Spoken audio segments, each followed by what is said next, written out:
Ringing up Graeme Kenna. This is the voicemail of Graeme Kenna from the Legal Department for Adult Services in Bradford Council. Please leave a message and I will get back to you. After you've finished your message, just hang up. Or to hear more options, please press 1. Yes, hello Mr. Kenna, it's Mr. Hussain here, once again leaving yourself another daily message. Today is message number 94.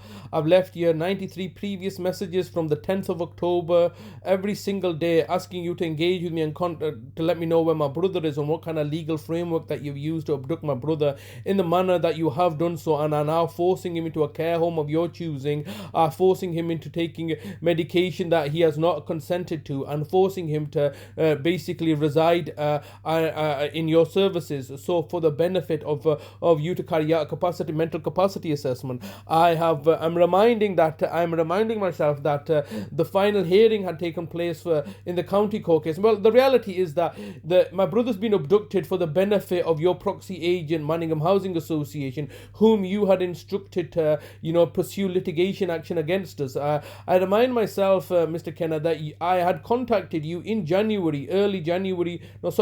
February 2022 regarding the housing matter. I had asked you whether the injunctions that prevented me from accessing the property are still in place, and it was you had written out to me informing me that the injunctions are no longer in place, and the matter of the house is down to you, your siblings, and Manningham Housing Association has got nothing further to do with us. That's what your written statement was at the time, that it was nothing to do with you, it was to do with Manningham Housing and my siblings. Well, what has it got to do with my siblings? Obviously, you had commissioned the services of my siblings to contest this, but more importantly, you had commissioned the services of Manningham Housing Association at the time. Hence why they had subsequently presumed that we were unlawfully trespassing, and they should have known better, because the tenancy had not been terminated, and you, the local council, knows that a tenancy does not get terminated on the death of a tenant. It only gets terminated on the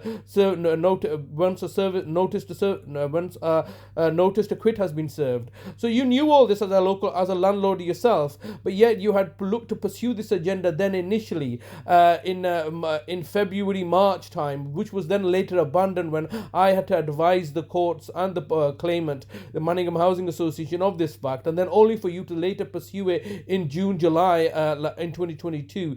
But the matter remains, you were aware of the fact that there was the claim is being pursued, and the claim is not really being pursued by Manningham Housing, because as landlords, all they want is rental income, which me and my brother would be entitled to get rental rebate from yourselves. You have just clearly engineered this situation entirely for your own benefit. You have commissioned the services of the Housing Association to pursue the unlawful trespass claim, reassuring them that you would be equally commissioning the services of the courts. And I'm reminding myself once again that the courts are now being spearheaded by Nick Goodwin, whom you had previously commissioned in the Court of Protection as the public guardian to remove both my mother and my brother's lasting powers of attorney for health and welfare and property and finance.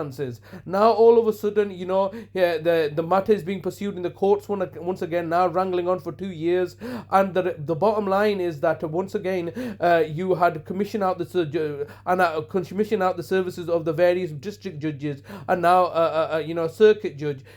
You were made aware of the fact that my brother was going through these me and my brother were going through these county court proceedings, knowing the fact that actually the claimant was yourselves by proxy through the Housing Association.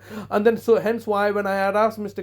Browell to make a letter of recommendation that we should remain in the property, you, the council, were conflicted, because on the one hand, I was asking Mr. Browell to write a letter of recommendation that we remain at the property because it was not in my brother's best interest to be moved, and at the same time you were commissioning the services of the Housing Association to pursue the claim against us. So because of that conflict, Mr. Browell did not write that letter, but you were made aware that my brother was going through court proceedings. If if you are deputies for my brother, then you should have acted as interveners. You were quite happy to act as interveners in proceedings against my mother in the county court case when it served your agenda and benefit, and now all of a sudden you're refusing to act as interveners in my brother's case. And this is all clearly contrived and deceptive and fraudulent on your part, because if you had acted as interveners, then it would have been clear, my brother would have been represented. But what has actually happened is that rather than acting as interveners when you were made aware of the final hearing in November 2022, you had basically advised the courts to instigate a capacity assessment.